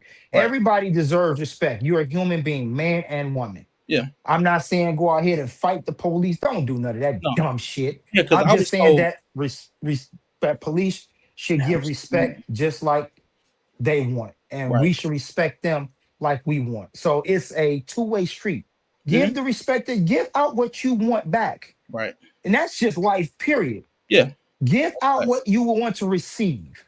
Right. So don't go in the end. I hope y'all don't get out and do no dumb shit like that. Go out and fight. Man, fuck. Man, let me say, man, no, don't do that, man. Don't do no crazy shit like that. But I stand on it. I tell the police, man, you ain't no better than me. You Right. put your pants on the same way I do. You can go to jail just like I can. Right. You stand up and pee like I do, right? Hmm. You gotta pay taxes like I do. You can Right. go to jail. You can do everything just like me. Just Facts. because you have a badge and a gun doesn't make Don't you make you no superior better. to me. Oh. Yeah. And it's not hard to become a police. You making it seem like you got to be the elite. Yeah. You don't. You You don't. don't. Yeah. No. You don't. Half of you motherfuckers can't even run a mile. A lot of you motherfuckers can't even fight. That's true. That's very true. A lot of them can't, man. I just seen, man, look, we ain't even gonna get into that. We ain't gonna Nah, get into that. we ain't We ain't gonna gonna get get into that. man. So I was told it's two things that die faster than other things: dogs that chase cars and niggas that fight the police. That's two things that they ain't gonna Yeah. be here too long. No, so you got 30 seconds. You got 30 seconds. You may Put not your even get hands that up. 30 seconds. Put Yeah. your hands up, man. Hey, you put your hands up, bro. Let me see. Let me see. I got a couple more questions. So, how important is command refusal, as well as obedience when it comes to protection dog, and how can it help you? Thank you for asking that question. I know you've been waiting on it. Thank You've been you waiting for on it. asking that question. Thank you. Look, people. Look, look, look, look, look, look, look. Now, I know you've seen the video of me taking that lady's German Shepherd, I right? did. I should play it. I'm gonna play it on here. I'm gonna play it on here. Okay. Now, a lot of people had, It wasn't happy. well, let me say this. A lot of trainers wasn't happy. Hmm. Regular civilian was like, man, I wouldn't want that to happen to my dog. Right. The trainers are looking at it from a perspective of, man, he made the dog look bad. Yeah. First of all, I didn't make nothing look bad. Right. I tested the dog. I showed where the dog weaknesses was in his armor. Isn't that the reason why you train your dog? You put them It in scenarios to see if the training that you have actually put in a dog is going to be able to stand up to this scenario. Anytime you go to a competition and put a dog in it, you're putting a dog out there to see if your training is going to stand up to this scenario, right or right. wrong? That's right. Okay. So in that video, there was a command given and the dog Hmm. gave, and he executed it. But he executed it from me, which the person he wasn't supposed to. But nobody paid attention to all the red flags that were before that. Right. People had no idea that they was like, well, they asked me, did I train a dog? I said, no, I had never seen the dog a day in my life. That was the first Right. time I ever seen that dog. I had never seen that dog. I had nothing to do with that dog's training, none whatsoever. I was told that he was a complete dog, and that was it. I tested the dog to see. Well, people's like, well, what about the gunfire? The gunfire was just to test the dog's courage to see if he was going to be determined enough to continue to come down for the fight. That was Right. it. It was just a deterrent. That's all gunfire is. Yeah. It's a deterrent, Look, ain't no just to dog gonna see survive. No. a gunfire. Right. He can get his little ass popped and it's over with. So Yeah. it's Right. literally about just to see if the dog has the courage to continue to come. That was Absolutely. it. Now, Absolutely. when I gave him the out command, that showed me something. But when the dog was sent after me in the first place, it wasn't even sent by the owner. Nobody paid attention to the owner that was standing in front of me and which direction the dog came from. Right. Nobody paid attention to that, No. but every trainer has something to say. And I'm Yeah. like, but then nobody paid attention to what the actual trainer said when it happened. See, Keisha, that's what I was telling you about what we had to work on. So that lets you know right there that that had happened before. Right. So, mind you, if you're going to send this dog or put this dog in a situation, you tell the decoy, hey, look, he has a premature out. So Right. now I know, okay, if I give him the out command and he goes after He's it, going out. I need to make him engage. I need to Yeah. make him pay for that. I need to Right. get him back stimulated and getting into that bite. Facts. That's what it is. But again, the so-called trainers were the one who all heard about it. And again, like I told people, I said, why would you have somebody else sending your dog? So let's get to the point of command refusal. Hmm. All right. When you start off doing regular basic obedience with a puppy or any dog, just basic obedience, Hmm. nothing too extravagant, just the regular foundation Right. of basic obedience. Once that dog understands it, you can pass the leash to anybody and they can tell that dog to sit down, heel, stay, or come, right or wrong. It doesn't matter who it is, right? Yeah. So everybody has access to tell that dog what to do, right? Hmm. Okay, then. Now that's just the basic foundation of it. And Right. that's normal. That Hmm. should be It is. expected. You Yeah. get what I'm saying? That should be expected. But When you get into a situation where you're talking about you're dealing with a personal protection dog, your dog should not be able to be commanded by anybody else but yourself. Nobody. That's a fact. That's just like if I'm standing, say if you have a personal protection dog and I'm standing next to you, and Hmm. say you're getting into it with somebody and y'all having words, and I'm with you, and you got your dog in your hand, I'd be like, get him. The dog hit him. Guess who's still getting in trouble? You Me, is. because it's my dog. Because it's your dog. Yep. I don't give a damn about it. I told him to command. Right. It's your dog. Right. He shouldn't have listened to me in the first place. You That's feel a what I'm fact. saying? Yeah. You have to understand that you should only have control of your dog. You don't give anybody control of your damn bank account. You don't. Do that's just like in the situation, the video. They Hmm. let somebody else send a dog. I said, would you give your gun to somebody else to go kill somebody with? Nope. You wouldn't, right? No. Okay, then. So why would you give somebody that you're saying this is a personal protection dog? This is your weapon. Why would you give somebody else control to do that? Right. That doesn't make sense. It So doesn't. command refusal is very, very important, even when you're doing personal protection. And I'm gonna tell you one thing why police officers don't do the out command. Why is that? They're so worried about the dog being able to be released if somebody say it. Instead of them going Yeah. through the training of doing command Command. refusal, they would rather just choke the dog off, but they don't realize they're harming the dog more than anything. Right. So the refusal of commands is very important. Nobody should be able to turn. If you notice that with my dog trauma, knockout, any, I have my decoys antagonize them. Yeah. You bet not freaking move until I tell you to. Right. When I do bite work on my clients' dogs, you hear me all the time telling the dogs out. Out. Yep. Yeah. I try to say whatever command that they use for their out command, I'm using it. I'm using it. I'm going to teach this dog, you don't out for me. You only out for your owner. You Right. don't do anything that your owner does not tell you to do. If you let go, oh, you gonna pay for it. You gonna pay for it badly. Yeah. You gotta have a consequence for that. Right. Like with trauma, knockout, you could tell them sit, they'll look at you like you was retarded.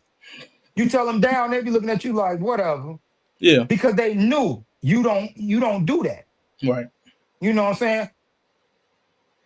That's to me, that's very important. It is. That is your weapon. That is you. That is your control. You don't give that to anybody else. No. People don't even do poison control. I do. Yeah, that's true. I've It's heard. only one Yeah. person who can feed my dog, and that's my little cousin Aaron. Mm. Everybody else can bite the shit out you. Soon as you try to give them a bold treat, they about to bite the hell out of you. Right. I've heard security dogs have been poisoned. It recently, like this year, type of stories and scenarios where they've got poisoned. I'm like, that's one of the first things you should get done. Just because, I mean, you'll have people walk up to fences, say if you leave the dogs there and they're covering the Yep. business, that Yep. will get poisoned. I've even heard a story. I was talking to this one breeder. He said this one guy had Malinois and they ran up to the fence because some people was walking up and they were trying to steal some stuff. They ran up to the fence. They stabbed him through the fence, killed all the dogs. Now that I'm not a trainer, I want to be, Now, a but situation like that, yeah, the problem is that I don't think that people think about training a dog. You don't need to react hmm, or the cage all the time. right, All that barking don't. There's nothing wrong with you walking the line. yeah, There's nothing wrong with you watching them. Don't bark. mm, Make them to teach the dog not to say nothing. right, Make them think that the dog ain't gonna do nothing. yeah, Trauma never did any of that damn barking. mm, I've always taught my dogs if they ever bit somebody, you drag them to the house. You drag them in the house.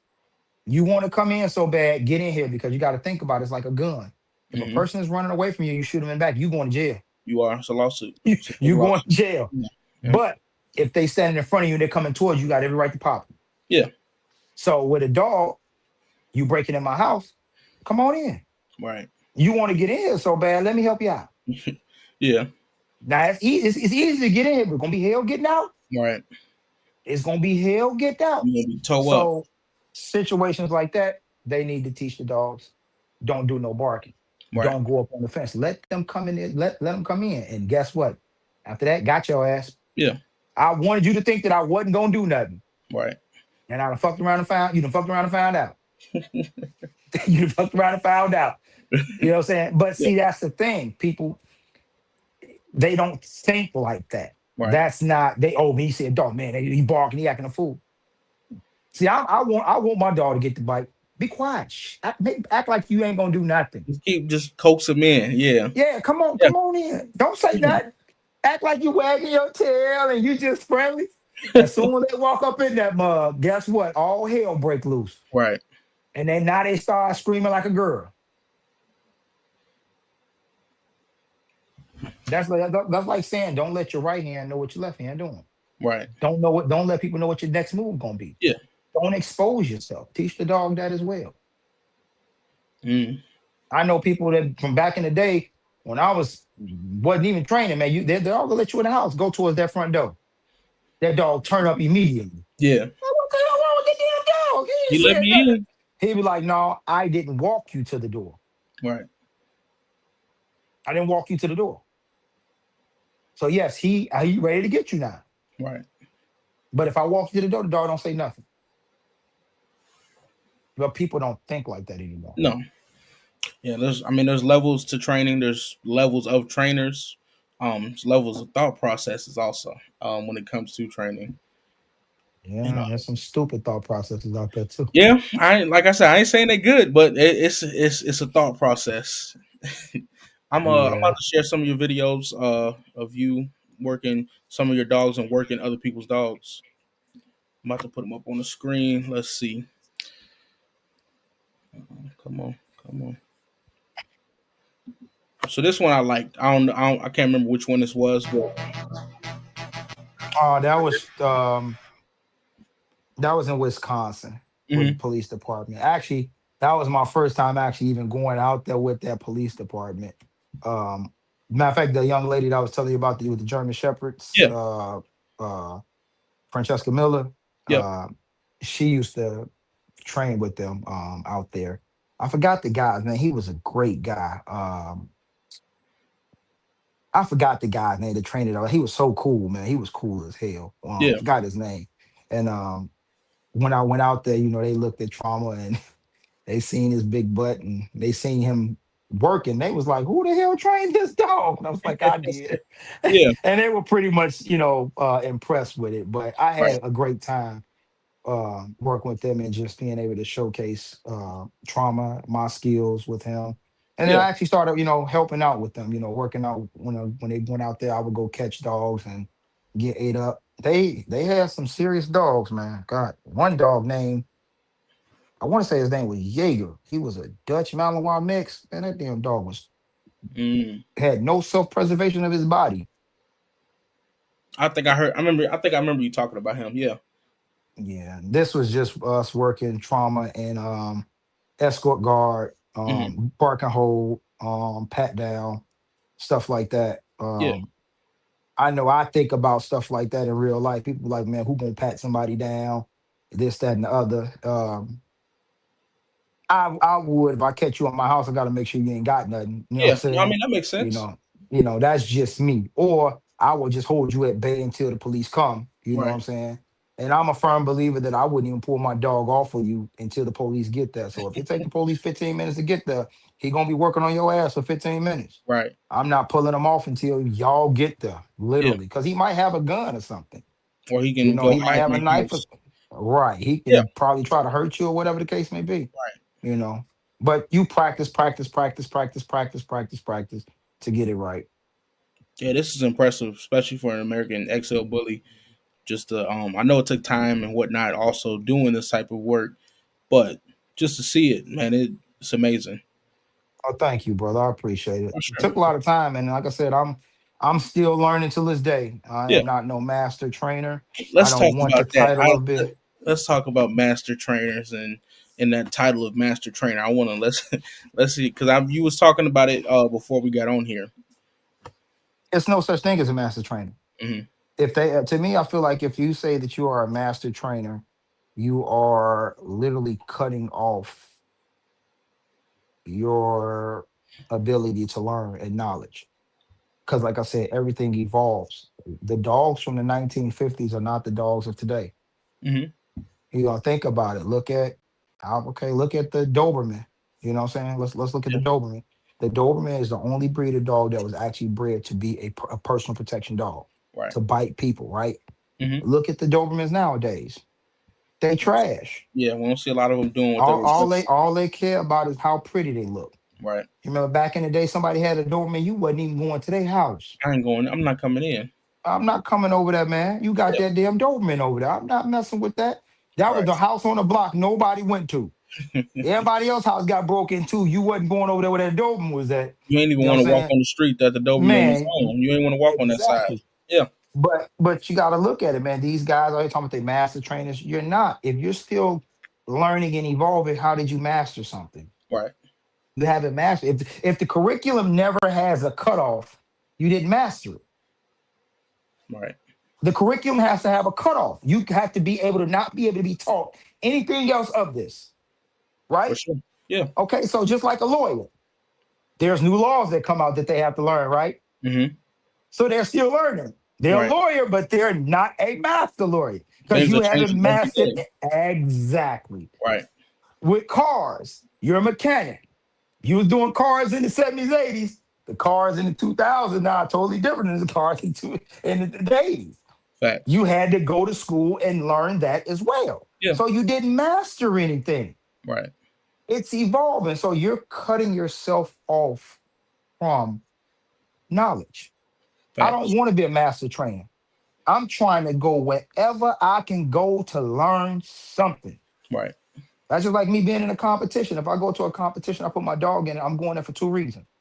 I'm either going to see if my training worked that I put into my dog, or I'm going there so you can expose the kinks in my training so I can go train for it. Right. I want to go work it now. I'm glad that you exposed it to me. Thank you. So now I can make it better. So that master training is for them fools. You Yeah. put it like that. I'm a master trainer for real. Okay, get away from me. Get away from me. I don't even want to talk to you Yeah. because there's nothing I can talk to you about. Anything that I give you a suggestion about or I show you my view, you got to answer for it. Right. You're not even trying to see the picture. Yeah. Anybody that you explaining something to them and they're listening to dissect, they're not listening to understand. You don't need to be around. You don't even talk to them. For what you talking to them for? Fact. That's a fact. I'm about to show that one video with the German Shepherd and the woman, and then I think I got like one more question for you. I'm gonna let you go. Hmm. Let me see. Hold on, I'm about to replay it. That video got a lot of. The dog's not coming to you. You should be coming to me. That's the myself. I want one of them. Oh, that got quick. Yeah. Jeez. Hold on.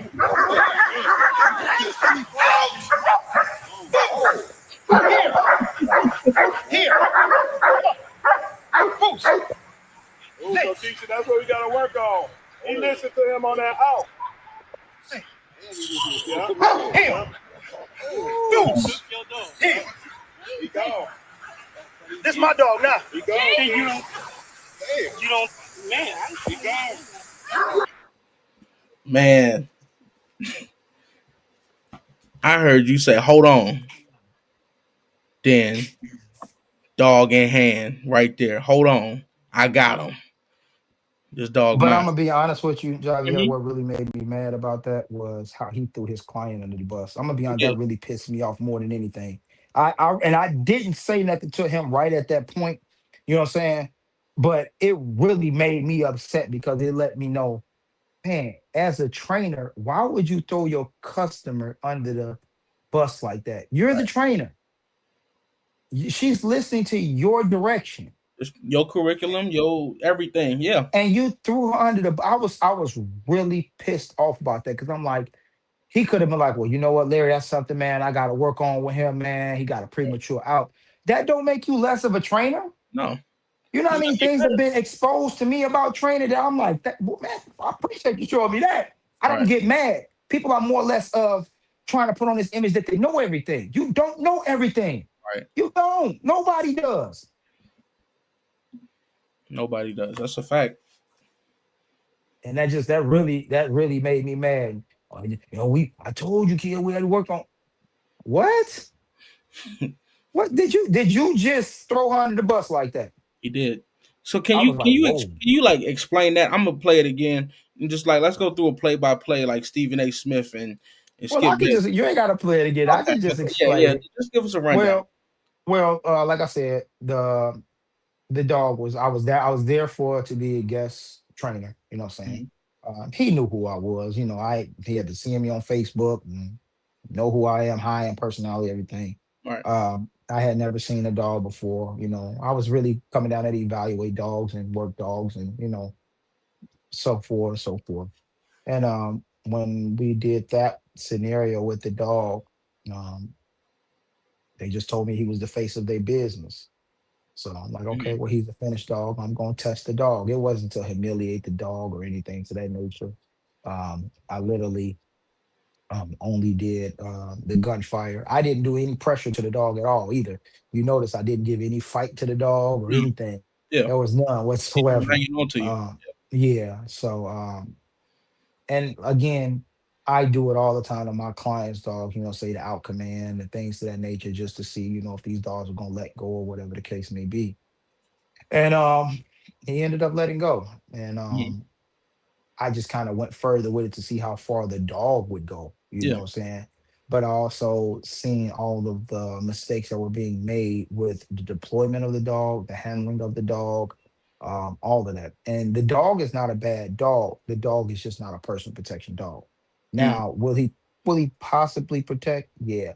Yeah. But he was more of a robotic demo dog. He Right. was just going through the scenario, going through the routine. He seen somebody in a suit. Oh, we about to have fun. That's it. Yeah. It wasn't any tenacity in it. He didn't have any, you know, intention on actually Right. doing actual pain. Yeah. Um, but like I said, it wasn't to make the trainer look bad or the dog look bad. But I'm Just also expose not weaknesses. right. I'm also there to expose for knowledge. You know what I'm Yeah. saying? And I think that people take being exposed when it comes to dogs, they take that as they pride getting away. Hmm. Put it like that. Their ego is getting away. And it shouldn't have gotten away. And I'll give you an example. We buy cell phone cases for our phones, right? Hmm. We see on the box it says up to 6 to 8 feet protection of drop, military grade.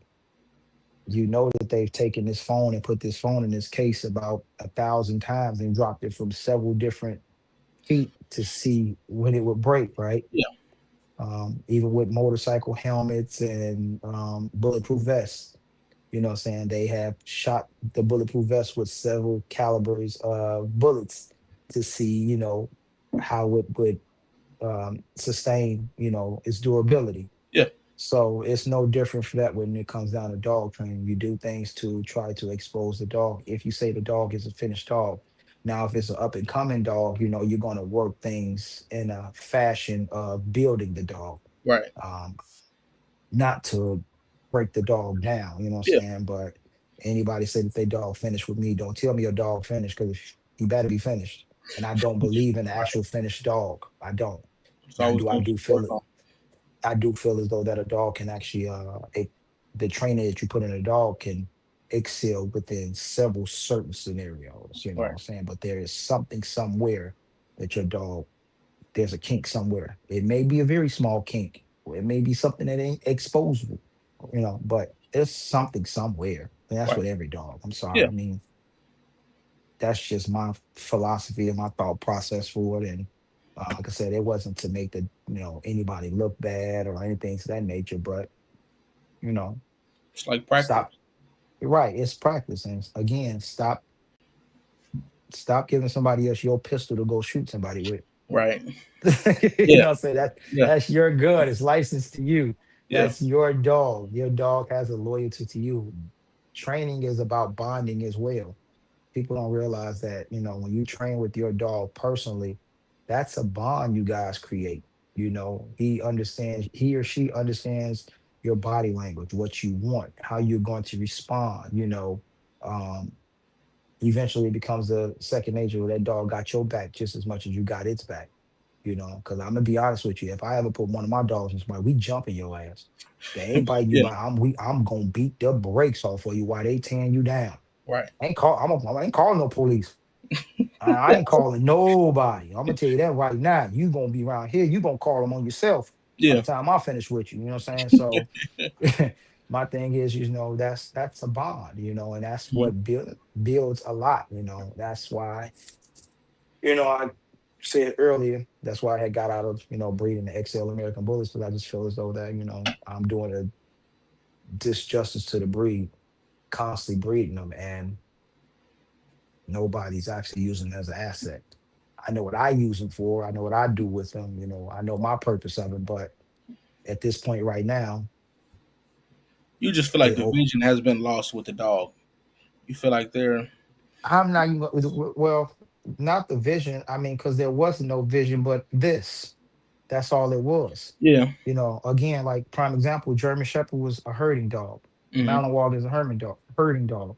Both of those dogs excelled in herding and personal protection. Right. The Rottweiler just as well excelled in personal protection. The Doberman was literally bred to be a personal protection dog. Hmm.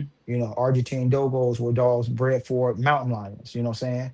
The Tibetan Mastiff, the Kango, they had purpose of protecting against going up against wolves, Right. protecting livestock and things. The American Bully doesn't have that. It didn't have anything. It was just about this. I had a purpose for it for me. I Hmm. wanted it to have a purpose, but everybody else doesn't. Yeah. It was about this. So now that it has gotten so bad and people are not buying them like that, you see people just getting rid of them. Right. Oh man, I got this 3-year old dog, this 3-year old boy, this 3-year old girl. Now you want to get rid of, but you had 8 of them at one point Mm. Sure. because you wanted to breed. And it's just Right. like I said, it makes me feel bad, like I'm helping the problem. That's why, this when I'm breeding my girl Maggie, this is my last litter, period. If I ever do another breed, it'll be like 5 years from now, and that's because it'd be something I want. Yeah. You know what I'm saying? It'd be because, the product that I have, I'm going to be training. I just want to do what I want to do. You know what Right. I'm saying? So I'm just not going to breed. So I'm getting me a Doberman, a Press Canario, and a Rottie. Okay. But I won't be doing any breeding with them. It's just strictly training, Yeah. completely 100% training, no breeding whatsoever. Okay.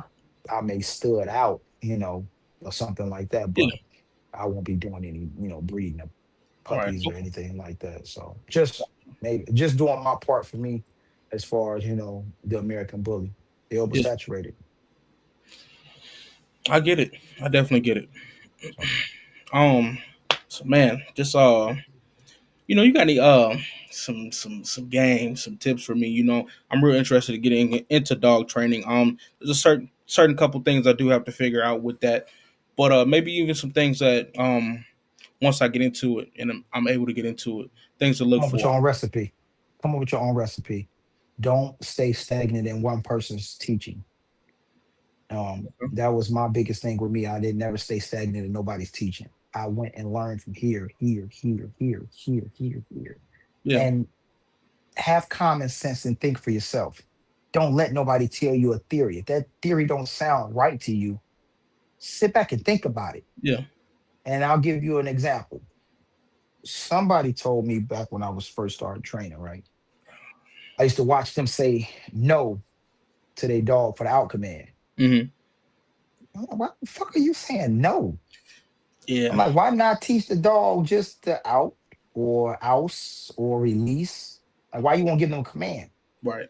And I'm like, no is a repertory command. We will never, like, anytime you tell your dog no, it's because they're doing something bad, right Right. or wrong. That's right. It has no other purpose whatsoever. Yeah. That sole purpose is negativity. Right. And they told me, well, that's what you first teach your dog this and that. I'm like, that don't make sense.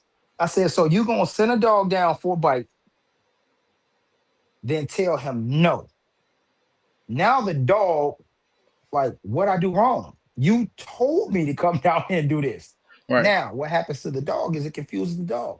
So Hmm. now when you want to send the dog, guess what? The dog is hesitant. Because he's like, why am I gonna go down there for you to set me up for failure? Right. You know what I'm saying?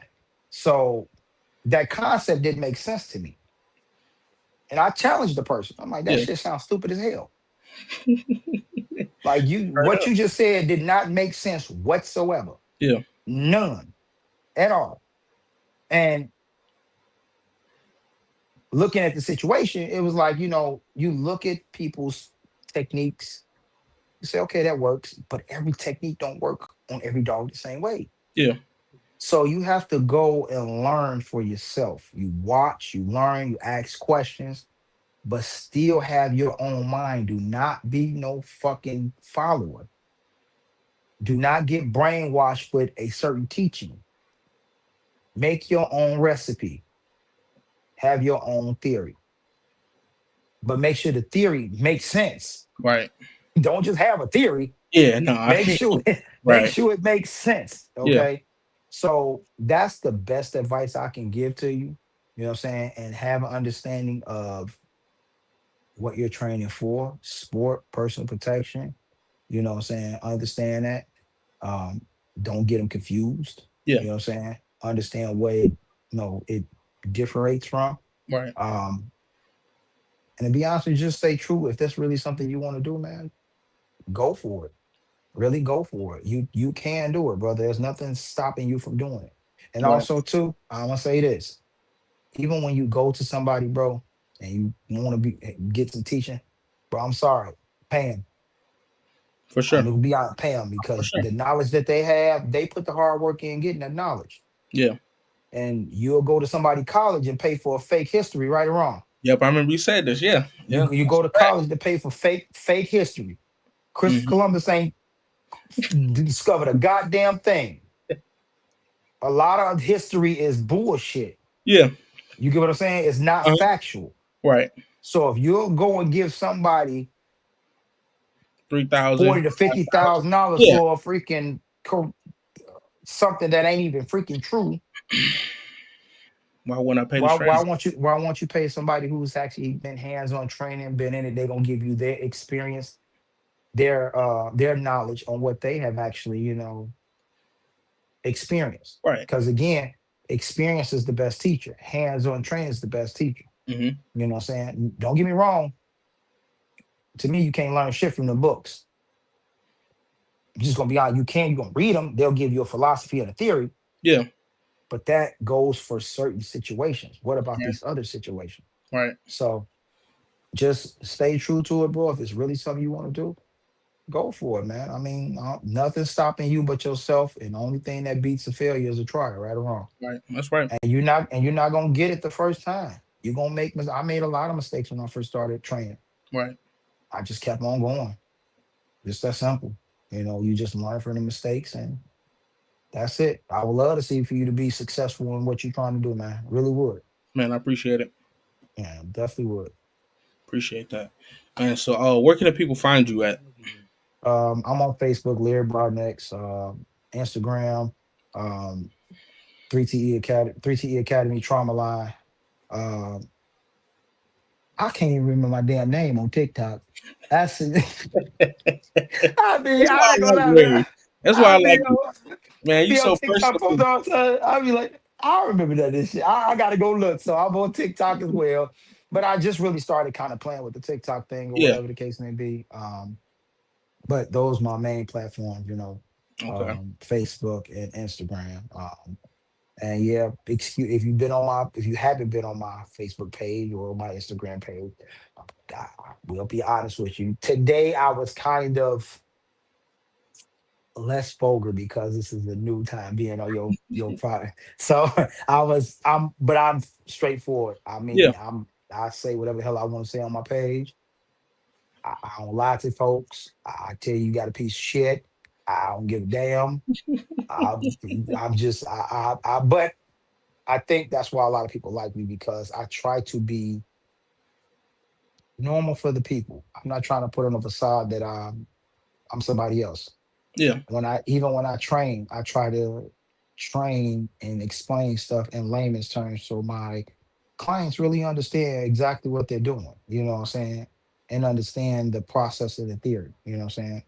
I don't try to speak where you don't understand. You know, so um, that's just me. And some people like it. A lot of people like it. yeah, Some people don't. You right. know, but like I tell them all the time, I don't give a fuck. What you gonna do? Ain't shit you can do to me. What you gonna do? You can't whoop me. I That's one respect thing you you. can't do. So I don't care. Like you got your opinion, I got mine. Like you know. Yeah, So no doubt, man. Well, I'm gonna let you go. We almost got about 2 hours in. Um, I'm gonna have you back at some point, man. Like I said, I like your philosophy and whatnot and what you're about. So I appreciate you for your time. Best of luck to you on your new journey. Dealing with the different breeds and whatnot. And thank you, thank you. this is another episode of Catch Dog Concepts. I think Neil Mack had a question. Huh? He said, "What age do you train your dogs? Like, what age do you start training your puppies?" Excuse me. Well, I'm gonna be honest with you. When I produce a litter, Mm-hmm. I start messing with my dogs and imprinting a lot of things at 4 to 5 weeks old.